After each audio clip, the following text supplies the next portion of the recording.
বিধানসভায় দাঁড়িয়ে একজন বিধায়ক কাঁদছেন, তাও বিচারের আশায়, বিচারের দাবিতে। এ ছবি পশ্চিমবঙ্গ বিধানসভায় বিরল। এই ছবির কি জবাব পাবেন?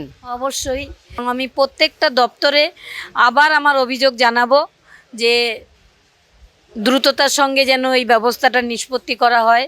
শুধু আমার মেয়ের বিচার না, স্বাস্থ্য দপ্তরের যে ঘুণধরা ব্যবস্থাটা সেই 2024 9ই আগস্ট আমার মেয়ের মৃত্যুর পরে বেরিয়ে এসেছিল। সেই দুর্নীতিগ্রস্ত লোক যদি স্বাস্থ্য দপ্তরের মাথায় বসে থাকে তাহলে কি দুর্নীতি সম্ভব? ছাড়ানো সম্ভব না। তাই সেই দুর্নীতিগ্রস্ত লোকদের আগে সরাতে হবে যারা দুর্নীতি, যেমন নারায়ণ স্বরূপ নিগম, তিনি আরজিকর হসপিটালে এরকম একটা ইনসিডেন্ট ঘটার পরেও যেখানে কোনো প্রত্যক্ষদর্শী আই উইকনেস নেই বলছেন, সেইখানে তাহলে উনি ভেঙে দিলেন পুরো পিজিটি রুমটা এবং তার পাশের বাথরুমটা, যেটা বেসিনটা, সমস্তটাই ভেঙে দিলেন। ওখানেই আমার মেয়েকে হয়তো খুন করা হয়েছে, তাই তথ্য প্রমাণ লোপাটের জন্য ওই জায়গাটাই ভাঙা হয়েছে এবং ভেঙে রাতারাতি সেটা মেরামতিও করা হয়েছে।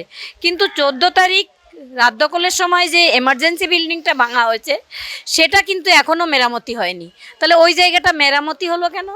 আর উনি স্বাস্থ্য সচিব যিনি নারায়ণ স্বরূপ নিগম, তিনি ওখানটা ভেঙে ঠিক যে একটা সাইন করলেন, সেখানে আমার মেয়ের ডিপার্টমেন্টের 29 জন পিজিটি সেখানে সাইন করলো। তার মানে ওদের জোর করে করা হয়েছিল না এমনিই করেছিল? ওরা কি জানতো না যে আমার কলিগ এখানে এইভাবে খুন হয়েছে, সেখানে এই জায়গাটা ভেঙে টেঙে দিলে এভিডেন্স নষ্ট হতে পারে? সিবিএসই আমার মেয়ের ডিপার্টমেন্টে যিনি সুমিত্রা তফাদার, যার আন্ডারে আমার মেয়ে পিজিটি শিপ করছিল, আর তার এইচওডি অরুণাভ দত্ত চৌধুরী এবং ওই ডিপার্টমেন্টের সবাই যারা রাত্রে ডিনার করেছিল আমার মেয়ের সঙ্গে, তাদের যদি সাসপেন্ড না করা হয়, তারা কি সত্যি কথা বলে 2 বছর পরে? বলবে না তারা সত্যি কথা। তাদের শিখিয়ে দেওয়া হয়েছিল লালবাজার পুলিশের ডেকে নিয়ে যে তোমাদের তো ক্যারিয়ার আছে, তোমরা বলবে যে কিছু আমরা দেখিনি, আমরা সবাই ঘুমিয়েছিলাম।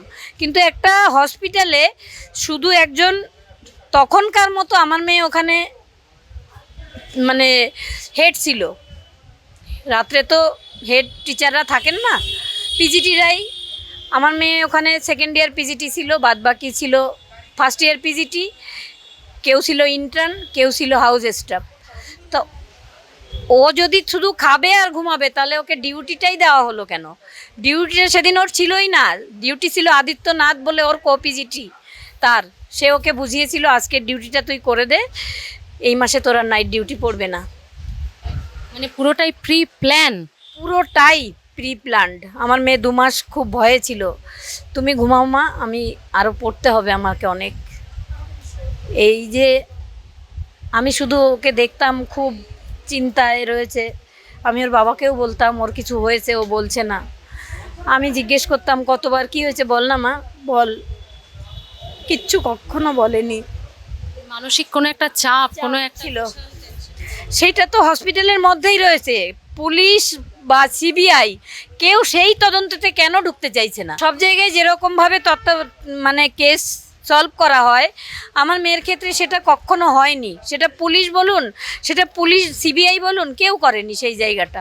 আমরা বারবার বলছি যে হসপিটালেই দুর্নীতির মাথা যারা, তারা জড়িয়ে রয়েছে, স্বাস্থ্য দপ্তরে জড়িয়ে রয়েছে। সিবিআই সেদিন যে রিপোর্টটা দিয়েছে প্রায় 1.5 মাস পরে, সেই রিপোর্টটা যারা বিচারপতি তারা বলছেন এই রিপোর্টে কিচ্ছু নেই, ভোগাস, পুরো কিচ্ছু নেই। তাহলে সিবিআই এর হাত কে কি আমি জানি না এখন সিবিআই এর হাত কে বেঁধে রেখেছে, কেন বেঁধে রাখা হবে সিবিআই এর হাত? এখন তো আমাদের আগে বলতাম আমরা মমতা ব্যানার্জি দুর্নীতির সঙ্গে জড়িয়ে থাকতেন, তো এখন তাহলে কে বেঁধে রেখেছে সেটা তো আমার অজানা। তাই আমি আবার সমস্ত দপ্তরে চিঠি দেব। কালকে ছুটির দিনেও আমি স্বাস্থ্যমন্ত্রীকে চিঠি দিয়ে এসেছি, আমাদের মুখ্যমন্ত্রীকে আমি চিঠি দেব,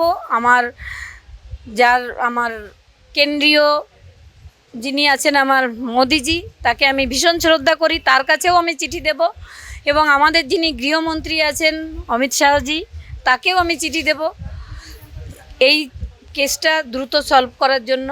আর কতদিন, প্রায় 2 মাস হতে গেল, 9ই আগস্ট আবার একটা এসে যাবে।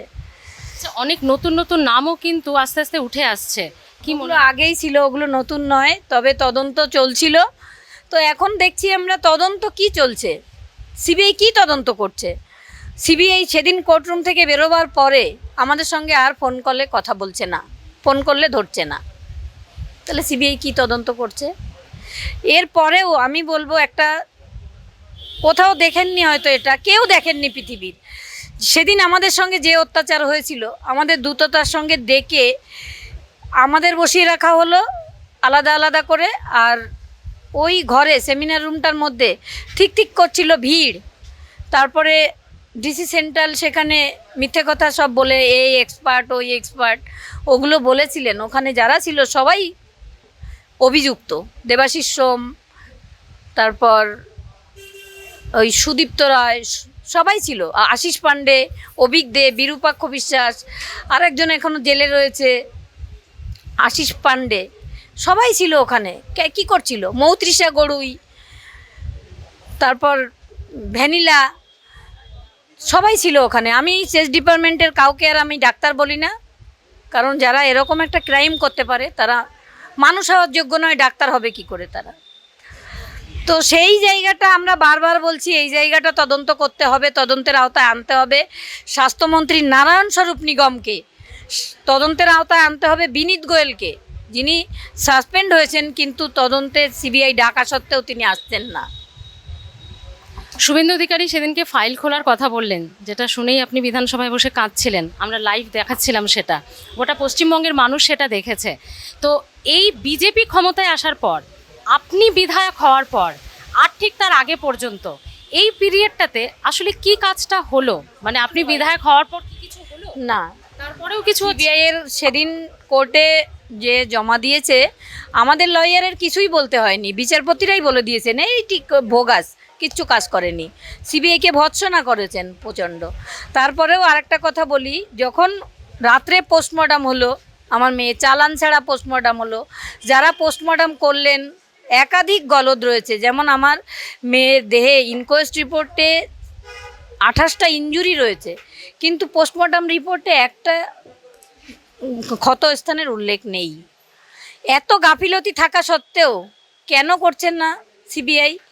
তারপরেও যখন আমরা মেয়ের ডেট মানে পিএম হয়ে গেল, তারপরে আমাদের এলাকার নির্মল ঘোষ, সোমনাথ দে, সঞ্জীব মুখার্জি, এরা গ্রিন করিডোর করে আমার মেয়ের দেহ এখানে বেওয়ারিশ লাশের মতো এনে ফেলে রেখেছিল। আর আমরা ছিলাম টালা থানায়, 2 ঘন্টা বসেছিলাম, কিন্তু সেখানে আমরা মেয়ের সেকেন্ড পোস্টমর্টম করাতে চাই এই অভিযোগটা জানাতে পারিনি, আমাদের গাড়িতে লক করে বসিয়ে রাখা হয়েছিল। বিধায়ক হওয়ার পর মনে হচ্ছে যে অনেকটা শক্ত জমি পেয়েছেন।